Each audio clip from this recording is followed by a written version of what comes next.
Friends, पिछले lecture में हमने बहुपद की थोड़ी बहुत थ्योरी देखी और एनसीईआरटी के 2.1 अभ्यास को हल किया। आइए हम इस लेक्चर में 2.2 को हल करेंगे और उसके एग्जाम्पल को देखेंगे। तो आइए, एनसीईआरटी का ये उदाहरण नंबर 2 है, x² + 7x + 10। इस क्वेश्चन में हमसे पूछा गया है कि इसके शून्य ज्ञात कीजिए तथा शून्य तथा गुणांकों के बीच संबंध की सत्यता की जांच कीजिए। आइए हम इस क्वेश्चन को हल करते हैं।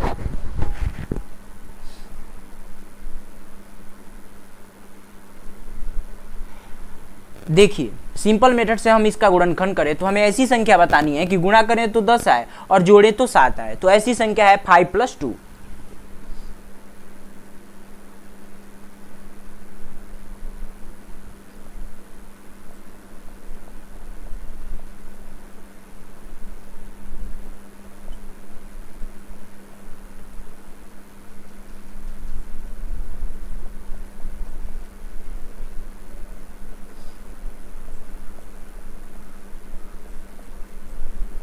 ये हमें इसके दो गुणनखंड मिल गए, अतः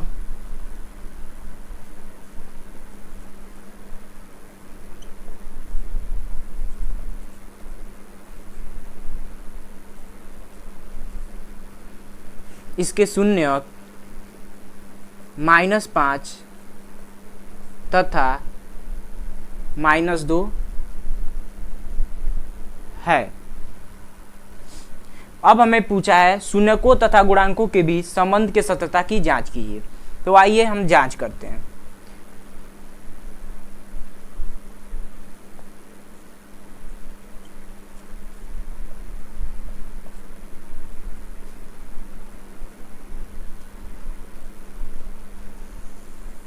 सत्यता की जांच में सबसे पहले ये हमारा जो बहुपद है वो किस रूप का है।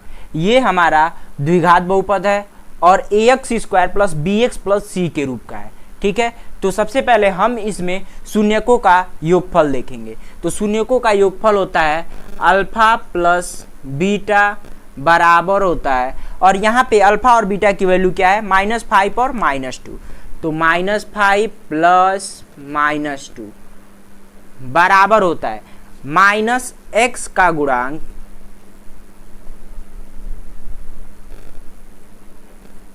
और बट्टे में होता है x² का गुणांक बराबर -b/a, जहां b क्या है, x का गुणांक है और a का है x² का गुणांक है। अब हमारा आता है शून्यकों का गुणनफल अल्फा × बीटा। तो शून्यकों का गुणनफल यानी अल्फा × बीटा, ये बराबर होता है -5 × -2 बराबर होता है अचर पद बटे x² का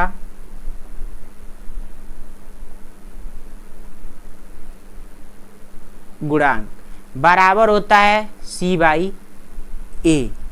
एक लाइन और इसको हमारा अगर आगे बढ़े तो ये हो जाएगा 10/, अगर किसी संख्या के हर में कुछ नहीं रहता तो हम एक मान लेते हैं, तो 10/1 बराबर हो जाएगा c/a। c क्या है यहाँ पे, अचर पद, और इसमें हमारे गुणनखंड में अचर पद क्या है, 10, यहाँ पे 10। a का गुणांक यानी x² का गुणांक क्या है, 1, यहाँ पे भी 1 अचर, ये हो गया हमारा। अब ऊपर देखते हैं, -x का गुणांक बराबर -b, -x का गुणांक यहाँ पे क्या है, 5 - 2 -7 और -b, माइनस से माइनस हट जाएगा और b का गुणांक क्या होगा, 7। तो b का गुणांक यहाँ पे क्या है, 7। x² का गुणांक बराबर a, तो a x² का गुणांक 1 है, अगर किसी के सामने कुछ नहीं है तो 1 मान लेते, तो यहाँ पे भी x² का गुणांक 1 है। ऐसे हम इस क्वेश्चन को आसानी से हल कर सकते हैं। ऐसे कोई भी क्वेश्चन दिए रहे, अगर सिंपली कोई भी अगर हमें बहुपद देता है और पूछता है उसके शून्य ज्ञात कीजिए, सबसे पहले हम आसानी से उसका गुणनखंड कर लेंगे और उसके जो गुणनखंड आएंगे वही हमारे दो शून्य कहलाएंगे। और सत्यता की जांच के लिए आपको सीधा सीधी ये मेथड याद रखना है कि अल्फा + बीटा बराबर होता है -x का गुणांक अपान x² का गुणांक, और गुणनफल बराबर होता है अचर पद अपान x² का गुणांक। इस तरह हम आसानी से इस क्वेश्चन को हल कर सकते हैं। आइए हम उदाहरण नंबर 3 को देखते हैं।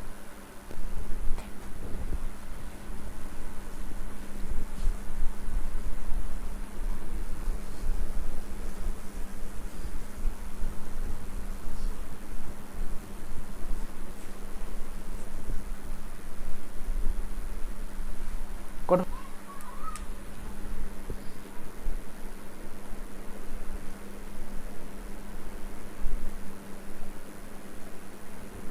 ये उदाहरण नंबर 3 है एनसीईआरटी का। यहाँ पे तो हम इसका गुणनखंड नहीं कर सकते, लेकिन एक फार्मूले से हम इसका गुणनखंड आसानी से कर सकते हैं। कैसे, देखिए हमने पढ़ा है ए स्क्वायर माइनस बी स्क्वायर बराबर होता है ए प्लस बी दूसरे ब्रैकेट में ए माइनस बी। तो सिंपली इस क्वेश्चन का जो गुणनखंड होगा वो देखिए क्या होगा, x प्लस अंडर रूट 3 और एक ब्रैकेट में होगा x माइनस अंडर रूट 3। ये हो गया।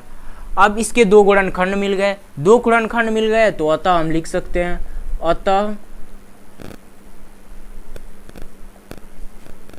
इसके शून्यक अंडर रूट 3 तथा माइनस अंडर रूट 3 है। अब हम शून्यकों तथा गुणांकों के बीच संबंध के सत्यता की जांच करते हैं।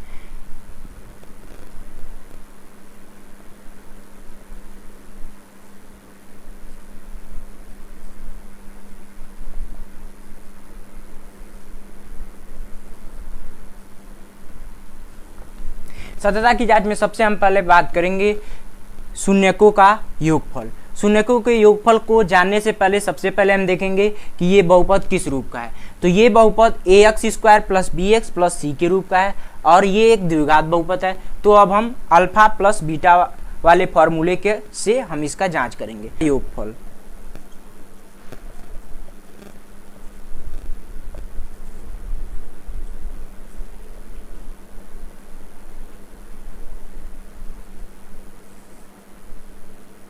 शून्यकों का योगफल, यानी यहाँ पे शून्यक हमारे क्या है, अंडर रूट 3 और माइनस अंडर रूट 3।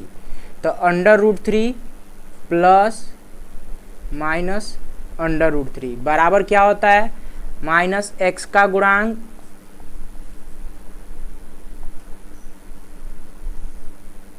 अपान एक्स स्क्वायर का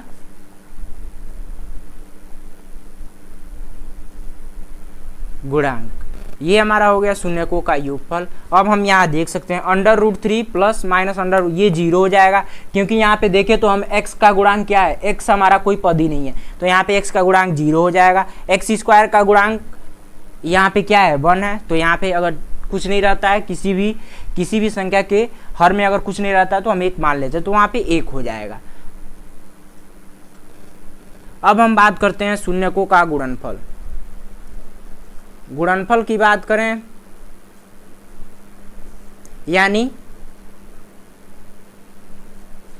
अल्फा इंटू बीटा, अल्फा की वैल्यू अंडर रूट 3, बीटा की वैल्यू माइनस अंडर रूट 3, इन दोनों का गुणा करा दिए तो बन गया अचर पद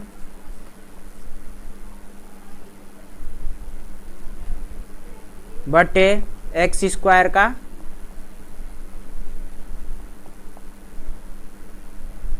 गुणांक बराबर c बाई। अब यहाँ पे देखें तो under root 3 into under root 3, तो ये गुणा कराएंगे तो -3 होगा जो कि अचर पद है। यहाँ भी अचर पद क्या है, -3 है। एक्स स्क्वायर का गुणांक किसी भी अंक के सामने हर में कुछ नहीं रहता तो 1 मान लेते हैं, तो यहाँ पे एक्स स्क्वायर का गुणांक। ऐसे हम सत्यता की जांच सभी क्वेश्चनों में आसानी से कर सकते हैं और इस तरह के जो भी क्वेश्चन मिले हमें ये मेथड आसानी से लगाना है और हल कर देना है। सबसे पहले उसके गुणनखंड करने हैं, फिर उसके शून्यक ज्ञात करते हैं, फिर सत्यता की जांच आसानी से हम कर सकते हैं, शून्यकों का योगफल और शून्यकों का गुणनफल। और ये हमें ध्यान देना है कि वो जो बहुपद दिया है वो रेखिक है या द्विघात है या त्रिघात है, ये हमें ध्यान रखना है। उसी के अनुसार हमें इन सब फॉर्मूलों का प्रयोग करना है।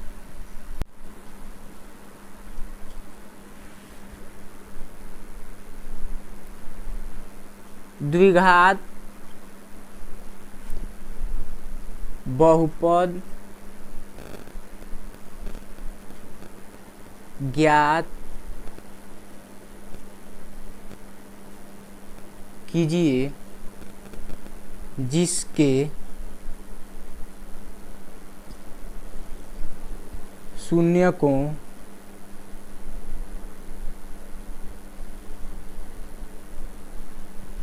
का योग तथा गुणनफल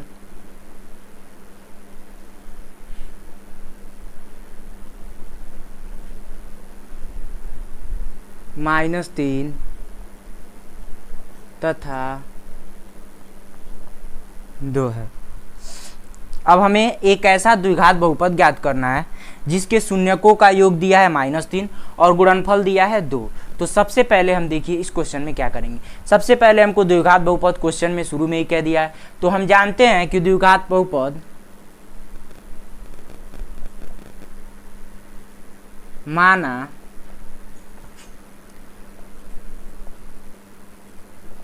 द्विघात बहुपद ax square plus bx plus c के रूप का है। अब हम आसानी से इस क्वेश्चन को हल कर सकते हैं। कैसे, देखिए अल्फा प्लस बीटा की वैल्यू आपके क्वेश्चन में दी हुई है -3 बराबर क्या होता है -x का गुणांक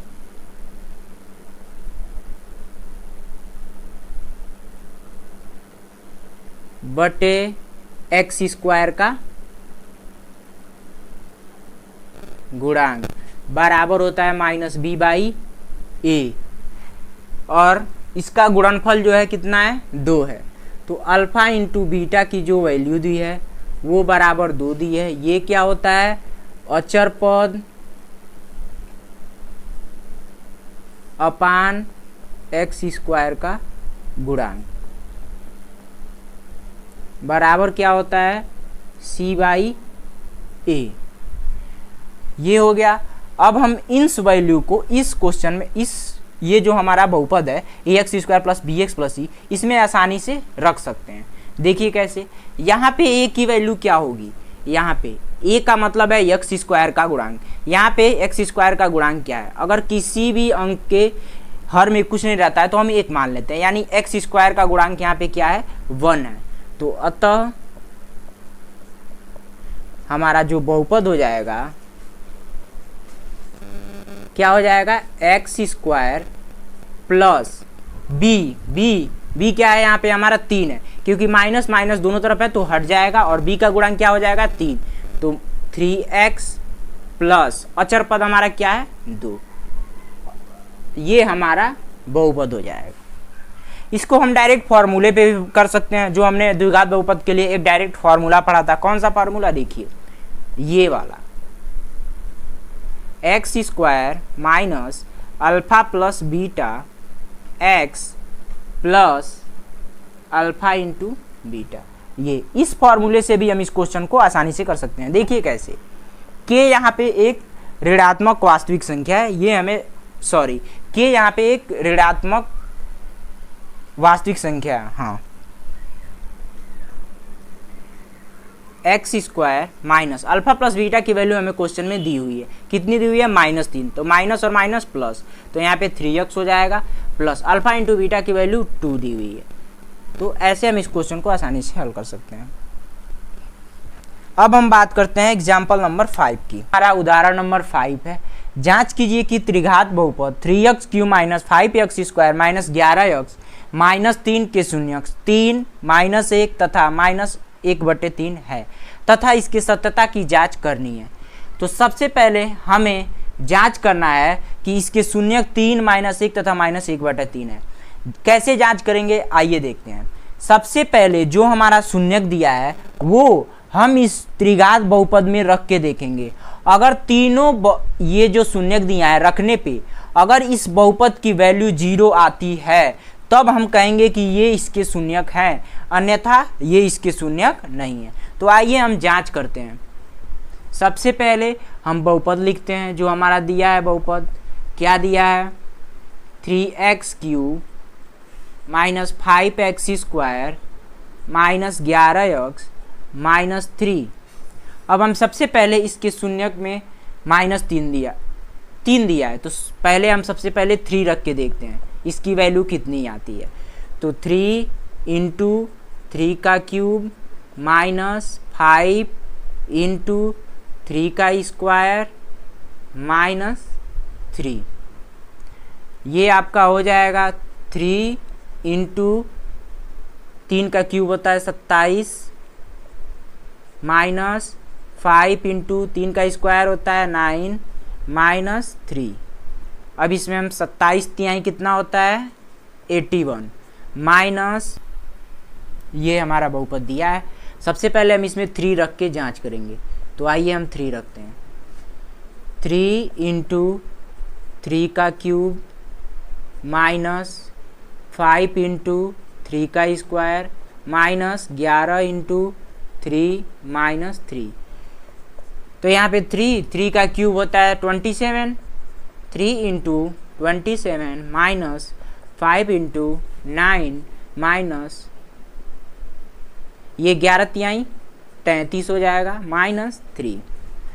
तो यहाँ पे 27 तिहाई 81 माइनस 9 पचे 45 माइनस 33, और ये देखिए दोनों माइनस माइनस है तो ये जुड़ जाएंगे, या फिर हम थोड़ा और आगे हल कर लेते हैं इसको, उसके बाद जोड़ते हैं, या फिर यहीं जोड़ लेते हैं 36, ये हो जाएगा। अब ये इन दोनों को हम जोड़ेंगे तो ये हमारा हो जाएगा 81 माइनस 81, तो ये हमारा हो जाएगा 0। एक शून्य रखने पे तो हमको बहुपद की वैल्यू 0 पता चल जा रही है, लेकिन हम तीनों बारी बारी से रख के जांच करेंगे। तो अब हम रखते हैं -1, तो -1 रखते हैं। तो देखिए डायरेक्ट क्या होता है, यहाँ पे -1 रखेंगे तो -1 का क्यूब करेंगे तो -1 ही होगा, तो ये हो जाएगा -3। यहाँ पे -1 रखेंगे तो -1 का स्क्वायर करेंगे तो +1 हो जाएगा, 1 में 5 का गुणा करेंगे तो 5 ही होगा। यहाँ पे -1 रखेंगे तो -1 ही होगा, -1 इंटू -11, तो ये हो जाएगा -+11। यहाँ पे क्या है 3, तो -3 जो कहती हूँ। अब यहाँ पे जोड़ देंगे -3 और -3 6, 6 5 11, -11 + 11, ये भी क्या हो जाएगा 0। दूसरा शून्य भी रखने पे हमें बहुपद की वैल्यू 0 पता चल रही है। अब हम तीसरे शून्य को रखते हैं, तो P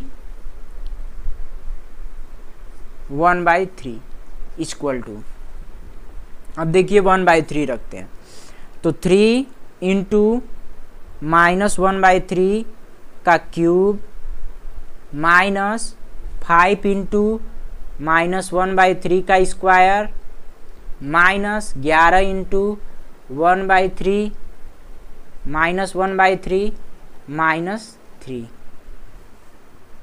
अब देखिए 3 इंटू -1/3 का जब हम क्यूब करेंगे तो ये होगा -1/27 माइनस, इसका क्यूब करेंगे तो 1/9 होगा, क्योंकि माइनस माइनस स्क्वायर करेंगे तो प्लस हो जाएगा, तो 1/9, तो ये हो जाएगा 5/9, ये हो जाएगा माइनस माइनस प्लस, तो ये हो जाएगा 11/3, और ये हो जाएगा -3।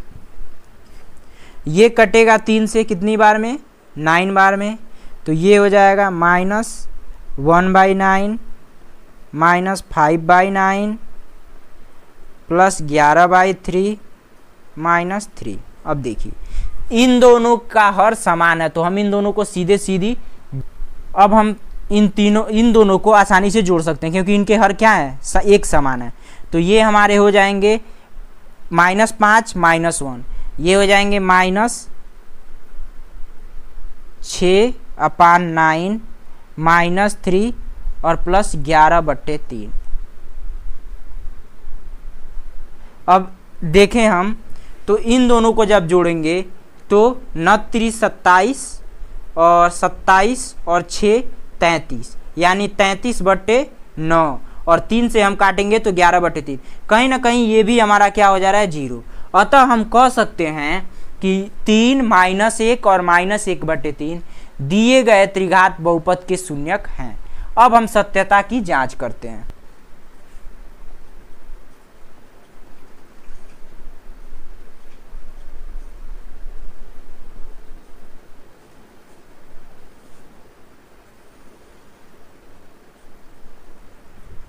सत्यता की जांच। हमारा त्रिघात बहुपद है, तो त्रिघात बहुपद किस रूप का होता है? माना त्रिघात बहुपद ax³ plus bx² plus cx plus d के रूप का है, जिसके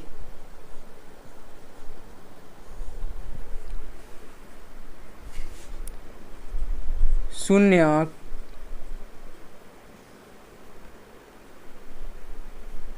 थ्री -1 तथा -1/3 है। तो अब सबसे पहले हम शून्यकों का योगफल देखेंगे। तो शून्यकों का योगफल का मतलब होता है alpha plus beta plus gamma बराबर क्या होता है? अल्फा की वैल्यू 3, बीटा की वैल्यू -1 और गामा की वैल्यू -1/3। तो देखिए 3 प्लस -1 प्लस -1/3 बराबर क्या होता है? -b/a बराबर होता है -x² का गुणांक अपान में x³ का गुणांक।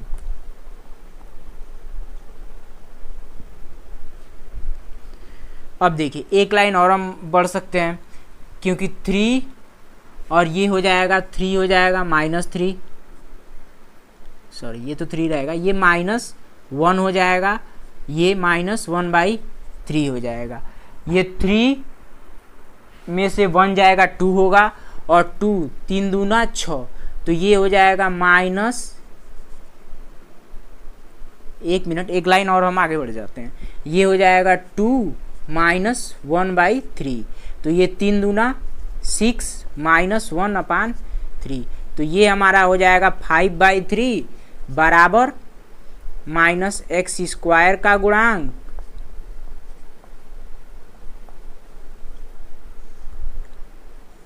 अपान x³ का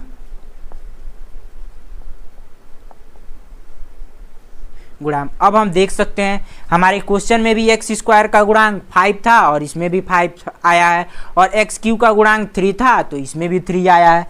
अब देखिए, अब हम alpha beta plus beta gamma plus gamma alpha बराबर क्या होता है? बराबर होता है c/a। c को क्या कहते हैं? x का गुणांक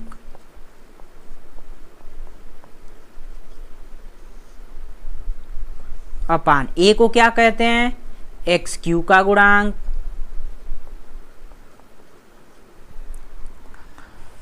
अब अल्फा इंटू बीटा, अल्फा की वैल्यू 3 इंटू बीटा की वैल्यू -1 प्लस बीटा की वैल्यू -1, गामा की वैल्यू -1/3 प्लस गामा की वैल्यू -1/3 इंटू अल्फा की वैल्यू 3 बराबर होता है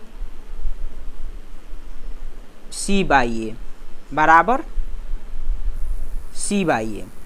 अब देखिए 3 इंटू -1 ये -3 हो जाएगा। अब देखिए -1 इंटू -1/3, तो माइनस माइनस प्लस, तो ये 1/3 हो जाएगा। ये देखिए 3 से 3 कैंसिल और ये माइनस है, तो ये हो जाएगा -1 ये हो जाएगा -3 -1, ये हो जाएगा -4 प्लस 1/3,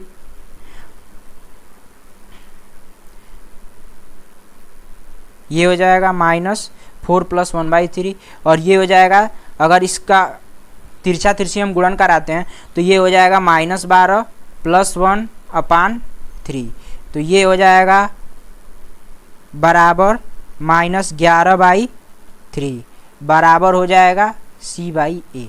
हम क्वेश्चन में भी देख रहे थे कि यक्स का जो गुणांक था वो -11 था और एक्स क्यू का गुणांक 3 था, तो ये भी हमारा सही है। अब लास्ट हम देखते हैं शून्यकों का गुणनफल।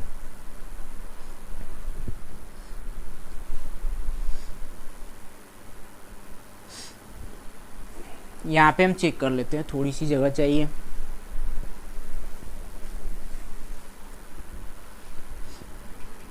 गुणनफल का मतलब alpha into beta into gamma बराबर हो जाएगा अल्फा की वैल्यू 3 इंटू -1 इंटू -1/3।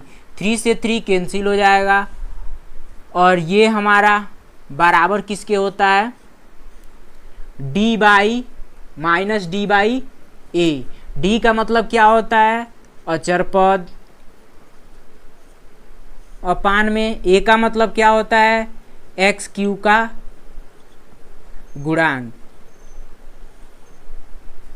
अब देखिए यहाँ पे 3 से 3 कैंसिल हो गया, क्या बचेगा, -1 का -1 में गुणा कराएंगे तो क्या हो जाएगा, +1।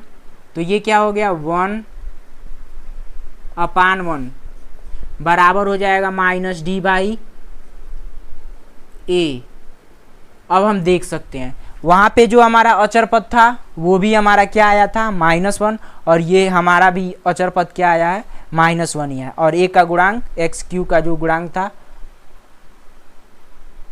वो क्या आया था,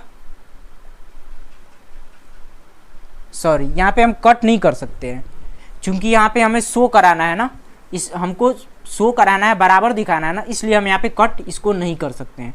ये यहाँ पे हमारा 3 हो जाएगा और ये भी हमारा यहाँ पे क्या हो जाएगा, 3 हो जाएगा। इन दोनों का जब हम गुणा कराएंगे तो ये माइनस माइनस प्लस तो हो जाएगा, तो यहाँ पे 3/3 बराबर हो जाएगा -d/a। तो अब हम यहाँ पे देख सकते हैं जो d का गुणांक वहाँ पे था, माने d का मतलब अचर पद, अचर पद जो हमारा था -3 था, -3 आया है, और a का जो गुणांक यानी एक्स क्यू का जो गुणांक था वो 3 था, तो यहाँ पे 3 आया। ऐसे हम सत्यता की जांच आसानी से कर सकते हैं।